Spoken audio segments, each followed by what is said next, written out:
everybody.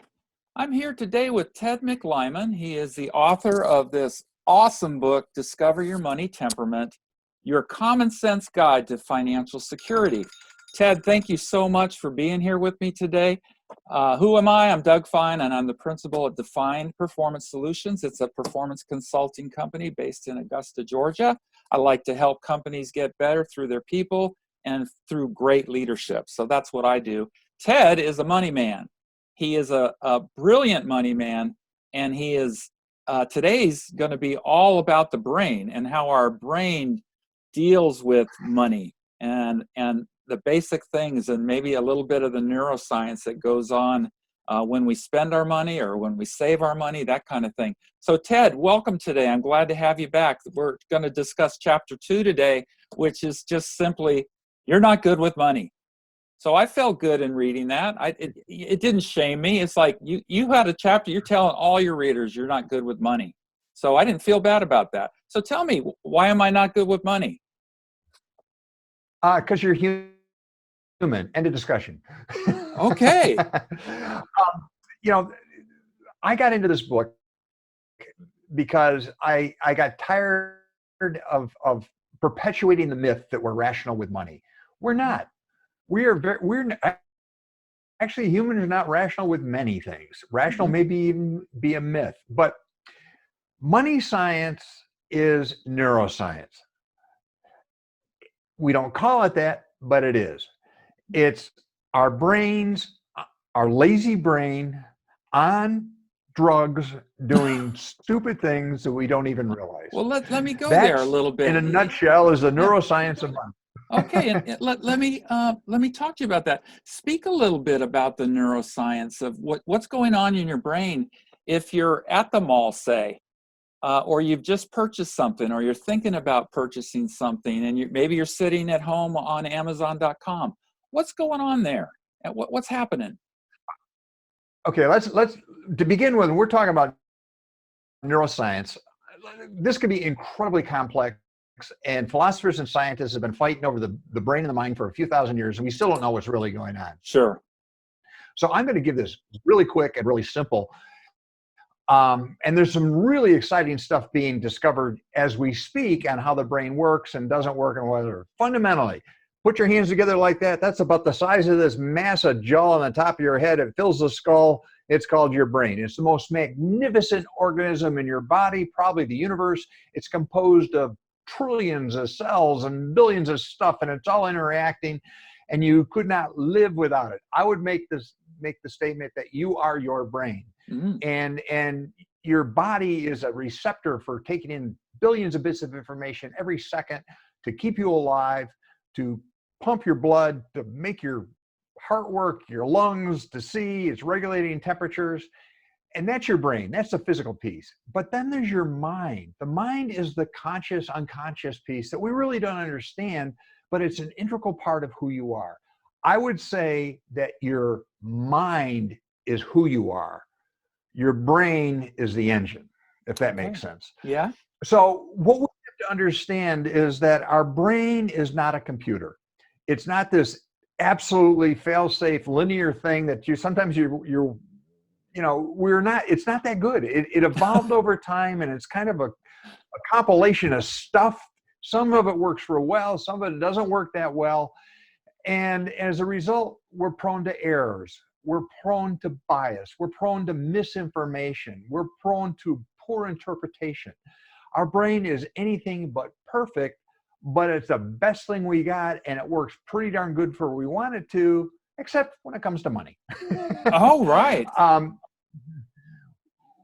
To keep it simple, and there are all kinds of structures in the brain, and I just kind of keep it real easy. You got a feeling brain and you got a thinking brain. The feeling brain is where you spend the majority of your time.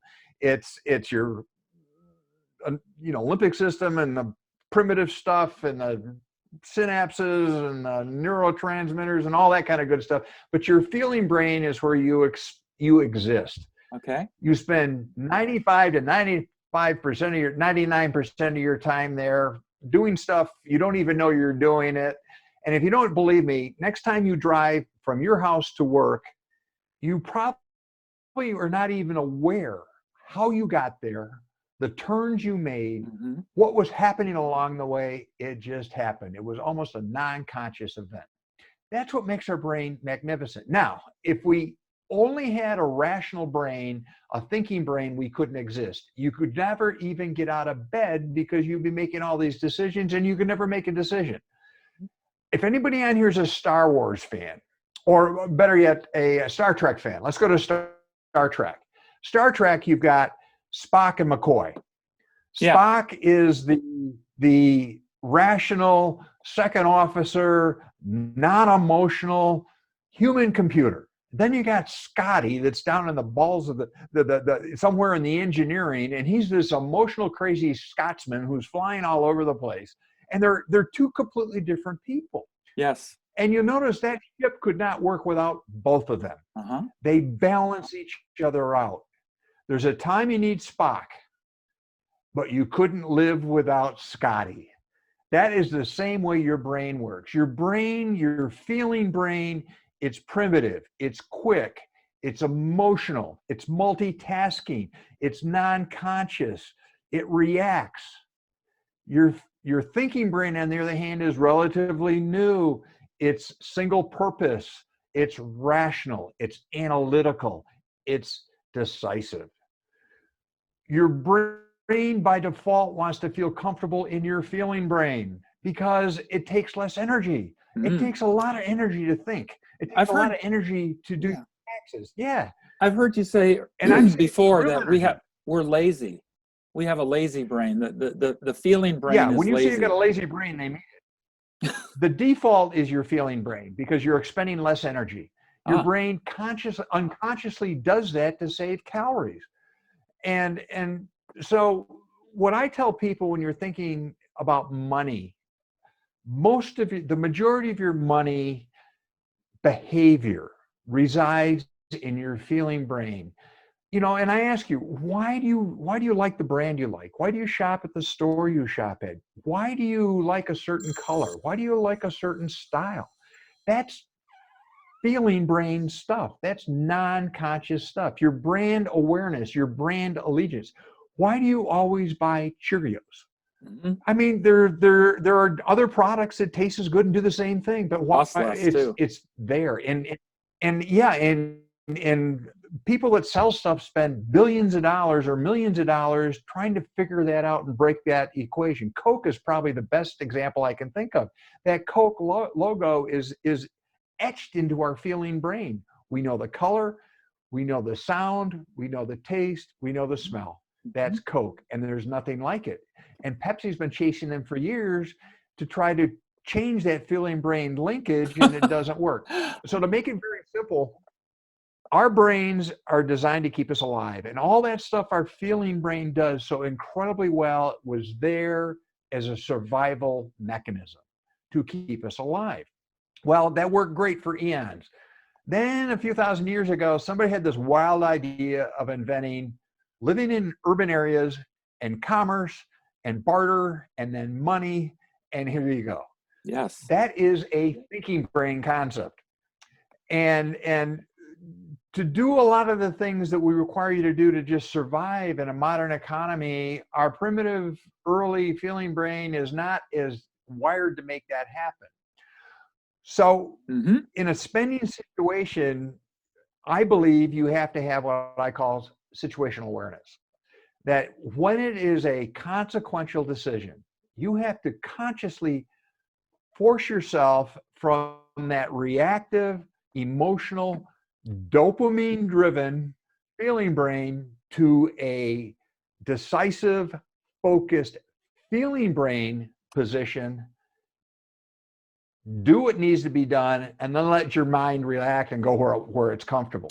Yeah. Hey, dopamine is the, yeah. You want me to get into that a little bit? Well, what I wanted, if you don't mind, when has Ted McLyman been all full of dopamine? What would be a purchase you've made where it just felt so good and you kind Oh my gosh, my wife has a list?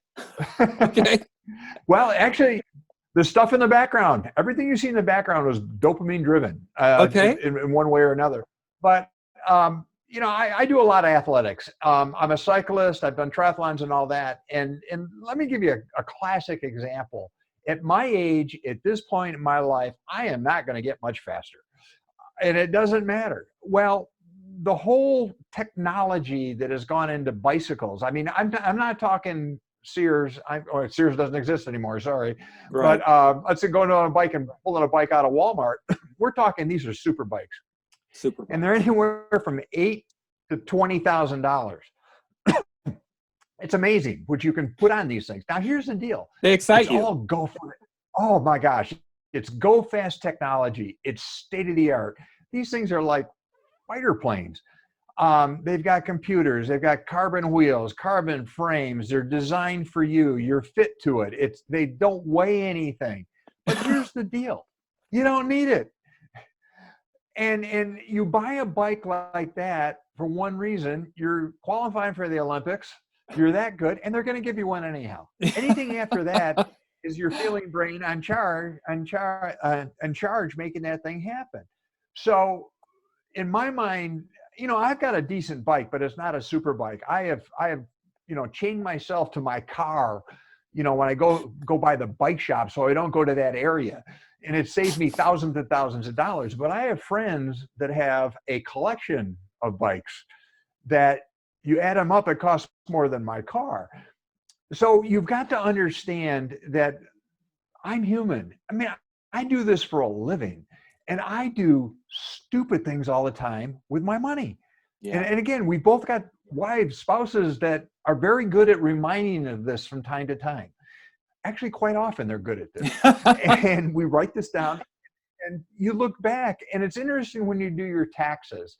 Taxes actually is a painful feeling brain activity, but it puts you very focused on your spending pattern over the past year, and you get to, in a list, all your emotional feeling brain activities and behavior. Yes. So by default, we all do this. So that's basically why you're saying I'm sorry for interrupting. That's why you say you're not good with money in chapter 2. No, we're not. Okay. And here's something else that's really kind of fascinating. Sure. The most quote unquote rational person, card carrying, PhD, applied statistic, engineer, Spock personality is still emotional with his or her money. Interesting. It's the way we're wired.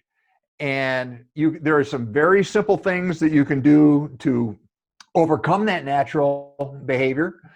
We'll talk about them later, but just for now, just realize you got two brains. One, Spock lives in. That's your thinking brain. And Spock is not the life of the party. You don't like hanging around with Spock all that much, but when you need him, you need him, and he's a good guy to have. However, the rest of your brain is Scotty. And Scotty is this wonderful Scotsman. He's fun to play with. He's fun to drink with. He's fun to eat with. He tells jokes. Passion. He's wonderful. Passionate. But Scotty can get you into trouble from time to time, and you got to go get Spock to get you out. Okay. That's the way your brain works. It's your brain on money. It's constantly fighting back and forth there. So keep that in mind. All right. Hey, Ted, another great little conversation. We're covering this book chapter by chapter. It's Discover Your Money Temperament, a common sense guide to financial security. I have the pleasure of being with the author, Ted McLyman. And Ted, I look forward to looking at chapter 3. I don't want to put you on the spot, but do you remember what it is? Do you remember what chapter 3 is? I have my copy right here, and chapter 3 is it's all about you and your money beliefs. It's all about you and your money beliefs, people, and we'll be back soon. And thank you again, Ted. I look forward to talking about chapter 3 with you. Take care. My pleasure. This is fun. Take care. Uh-huh.